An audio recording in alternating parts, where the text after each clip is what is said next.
Aquarius, ito na yung iyong May 2025 forecast. Tingnan natin ano yung mga mensahe, ganap, mga posibilidad para sa iyo. Maraming salamat for dropping by para manood ng reading ko bago man po kayo dito or matagal na. Don't forget to subscribe, like, follow. Paliw na rin ng like and comment dyan. Malaking tulong po yan. Pati na rin kung isi-share nyo itong ating reading. Thank you rin sa pag-avail ng subscription membership, mga nagpapadala ng star super thanks, at yung mga nag-avail ng private readings natin, mga suki natin dyan. Yung mga interesado, tignan nyo na lang yung mga nakasulat sa description. Wala po akong superpowers or psychic ability. I-relay ko lang sa inyo ano man yung mga mensaheng mapipick up ko sa cards. Hindi ko kontrolado yan kung past, present, future energies yan sa inyo. General reading lamang ito. Please keep that in mind. Thank you.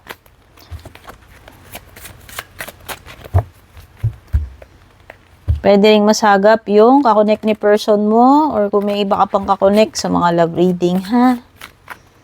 Pwede masagap yung mga energies ng mga yan. Okay? Meron ka ditong gavel, Aquarius. Meron kang changing. Daming nakakuha neto lately. Meron kang beehive. And hot air balloon.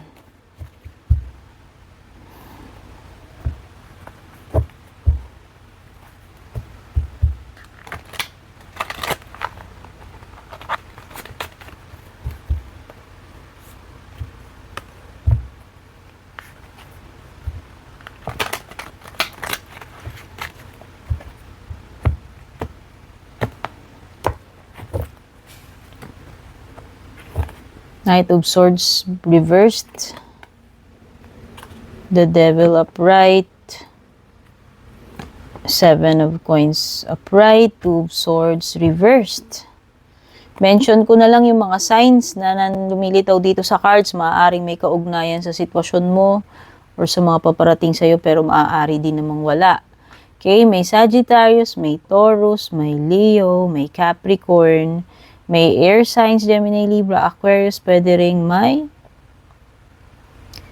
water signs, Cancer, Scorpio, Pisces.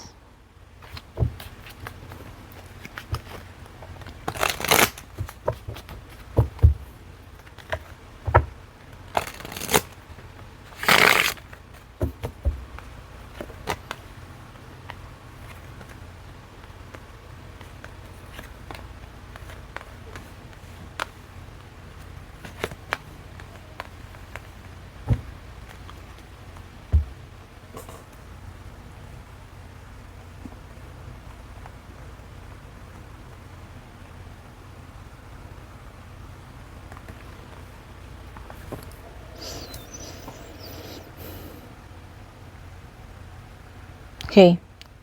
May mga important decisions to make ngayong May. Pwedeng dadaan sa legal process. Oo. May mga legalidad dito eh. It could be legal documents. It could be kailanganin mo ng help ng lawyer. Oo. Basta may mga legal process, legal matters, legal documents na kailangan this May. May mga bagay na kailangan mong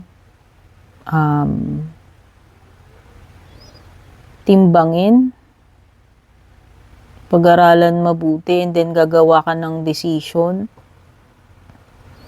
Okay, kailangan yung ano mo dito eh, ano ba, judgment.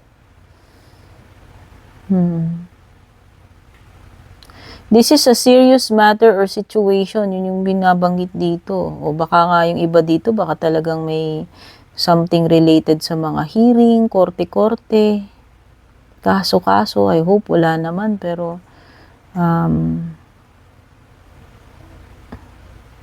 oo, may mga ano kasi dito eh. May mga pwedeng may mga importanteng usapin or settlement. Paano ba? Aregluhan? Paano ba? Arrangement? No? Parang mga ganun.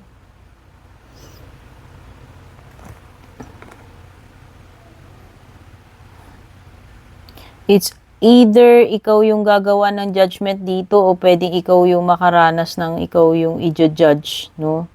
Kasi may binabanggit na being judged. Something na may mga kinalaman sa batas din, actually. Oo.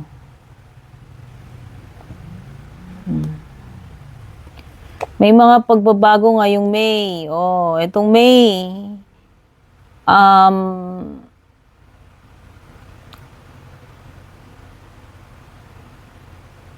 Anything pwedeng mangyari. Oo. Lahat posible, Aquarius, ngayong May. Ayan, no, at this time, the situation is in a state of flux. Anytime pwede siyang magbago. Anytime pwedeng may mangyari. Anything could happen. Oh, lahat posibleng mangyari. Okay?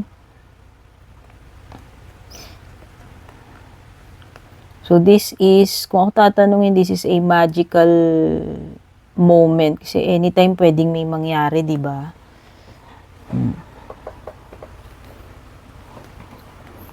So, maganda rin prepared ka or ready ka rin to take action. Yun din yun. Kasi kung halimbawa, positibo naman yun, no? Yung energy na yun, na anything could happen, anything pwedeng magbago yung sitwasyon mo. So, dapat handa ka, no? Ready ka na harapin yun and ready ka rin to take action. Lalo no, kung gusto mong gumawa ng positive changes, no? Sa buhay mo, sa kalagayan mo, sa sitwasyon mo. So, napaka ano niyan, powerful or napaka magical niyang moment na yan. So, andun yung maraming posibilidad. Okay? Beehive. This is pagiging persistent. Honey. Harvest time. Wow, this is something na pinaghirapan mo ng matagal and ngayong May ay i-harvest mo na to. Ang sweet result, sweet success, kung meron mang success dito, ayan, no? Masusuklian ng matamis na results yung mga pinagsipagan mo, pinaghirapan mo. Kasi hindi ka tumigil, naging consistent, naging persistent ka, sobrang tiyaga mo, sipag mo. A lot of hard work yung ibinuhos mo rito, naging devoted ka. Kaya etong month na to is may aanihin kang maganda bilang reward dito sa iyong matagal na pinaghirapan. No? Etong month na to ay magiging fruitful, maaaring maging masagana. Okay. So, harvest time ng mga pinagsumikapan mo ng matagal na panahon, itong Mayo. Meron kang hot air balloon, ito ay pag-angat. Ang ganda naman. You will rise above. Oh, yung iba sa inyo may mga bagong prospects, ideas. Wow. You are defying gravity. Sa ayaw at sa gusto ng kapaligiran, ikaw ay aangat at aangat, Aquarius, ngayong May. Leveling up ang ibig sabihin nun. O yung iba sa inyo, baka umaangat na yung position ninyo pagdating sa career. Or nangyayari na yung mga gusto mong mangyari sa buhay mo, natutupad na yung mga goals mo, or nag-i-improve na yung kalagayan, yung kabuhayan mo, lume-level up na yung negosyo mo. It could be anything, basta positive ito. May o yung iba makakaahon kayo sa problema or sa isang mahirap na sitwasyon. Okay? So, ayan. Enjoy this moment kasi andyan yung honey, yung sweetness ng honey na pinahirapan mo, nandyan yung magical flux na anything could happen, nandyan din yung pag-angat, no? Knight of Swords. Okay. This May is not the time para magmadali ka, Aquarius. Huwag maging padalos-dalos. Yes, may mga matters na pagdidesisyonan dito. Pero pakaisipan mong mabuti, timbangin mong mabuti. Use your best judgment. Hindi ka dapat maging impulsive or mag-conclude agad-agad without considering both sides, no? Kasi 'di ba gano'n naman sa court, pakikinggan bawat sides. Hindi pwedeng magbibigay ka na lang ng decision, ng judgment ng hindi mo pinakinggan bawat sides. So bawat sides may chance na mag-present ng kanilang mga ebidensya, mga statement, no? So ito lang naman 'yun, nakikita ko. Hindi ito time para magmadali ka. Kasi pag nagmamadali tayo, the more na hindi, alam mo yun, di ba pag nahaharas ka, nagmamadali ka, may hinahabol ka na oras, lalo tuloy parang minsan natataranta ka na or hindi ka na makapag-isip ng straight, di ba? So, yun na naman yun. Especially kung decision making, this is something na, talaga, pag-isipan mo ng mabuti. At wag kang basta magja-jump into something na parang lumusob ka dun nang wala ka man lang armas o hindi mo man lang, alam mo yon yung hindi ka prepared. Wala lang. Yun lang yun nasa sense kong energy. May toxic person or situation dito, you have the devil card. Maraming meaning kasi to eh. Pwedeng nag-i-indulge ka sa mga bagay na hindi dapat. Yung mga bagay na excessive, mga bagay na unhealthy, alam mo na yan. Nag-give in ka sa, sa temptation. Ano ba tong mga to? Could be a bad habit, a bad influence na kung sino man to.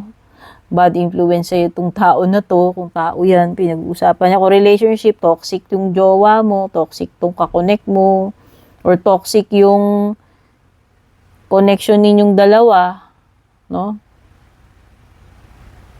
Basta merong something bad, toxic, or unhealthy dito sa devil card na to. Kung ano man yung pinag-uusapan. Sa love life mo man to, sa sarili mo, sa health mo, etc., etc., o ito na nga yun, kung ano tong itinanim mo, ito na yung magbubunga ngayong May dahil ito ay diniligan mo araw-araw, inalagaan mo. Ayan, naanihin mo na ang daming coins. So, ibig sabihin, lahat ng ibinuhos mo rito ay hindi na sayang kasi magbubunga siya ng maganda ngayong May eh. Iha-harvest mo na nga yan actually. Ayan. Nagbunga ng maganda to kung ano man itong itinanim mo na ito. Kumbaga, super worth it. Yun lang yung masasabi ko. At kung meron kang hinihintay dyan, ayan, yung hinihintay mo is paparating na. Okay? Ibig sabihin,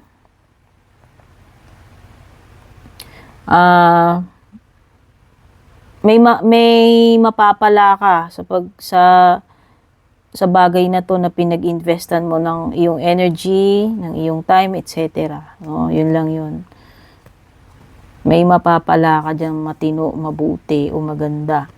Two of Swords reversed, which means, okay, pagdidesisyon na naman nga na card ito. So, meron talaga malakas ang energy ng pagdidesisyon dito eh.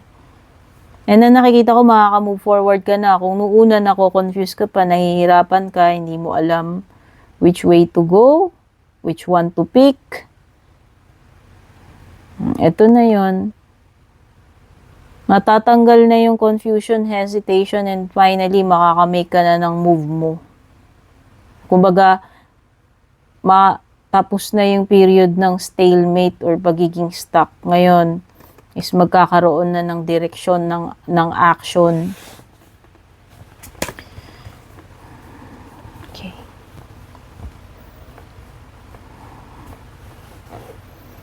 Queen of Cups. Okay. Baliktad siya. So,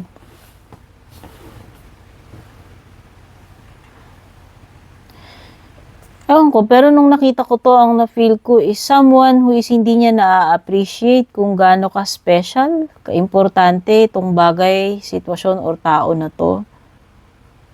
I don't know if this is you or kung sino man yung person na nakakadil mo na ganyan. Hindi niya na-appreciate eh.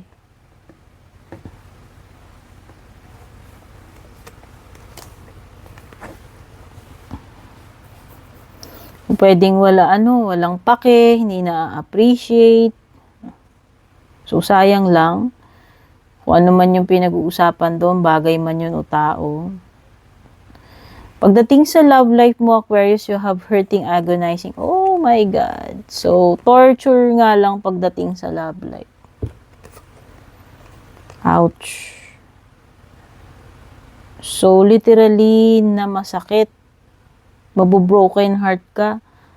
May cheating eh. May cheating na magaganap. Grabe, oo. Magiging stormy yung mga susunod na panahon, weeks or months para sa inyong dalawa na itong person na to. Or maybe after, kung nangyari na to, after ninyong ma-disconnect, after niyang gawin sa'yo to, ang kapal ng mukha na babalik na naman ito. Or makikibalita sa'yo, or ewan ko, hindi ko alam ha, kung magre-reach out ba siya sa'yo, magpaparamdam, or meron ka lang mababalitaan about this person. Kung sino man tong person na nag-iwan sa'yong broken-hearted, na nanakit sa'yo, nag-cheat, no? Sinayang niya lahat, yung tiwala mo, yung pagmamahal mo. Wala. Ito yung literal na sinayang ka nitong person na to. Oo. Pwedeng, yun, either ganun na kung hindi pa nangyayari yan, mangyayari pa lang na ganun. So, dadaan pa lang kayo sa stormy season ng relationship ninyo. Pero kung ito ay tapos na, andito na naman siya uli para maghasik na naman ng lagim sa buhay mo, Aquarius. So, either dun sa dalawa. Ayan, no, there is call. Baka mamaya magparamdam to, magpapansin na naman sa'yo. At ayan na naman ang simula ng paghahasik ng lagim ng tao na to sa buhay mo. So, yan yung mga na-pick up ko energy. Sana nagustuhan nyo. Don't forget to leave a like, a comment, pa-share na rin. Take care. God bless, babush. And kung balak nyo pong mag-book or mag-inquire ng personal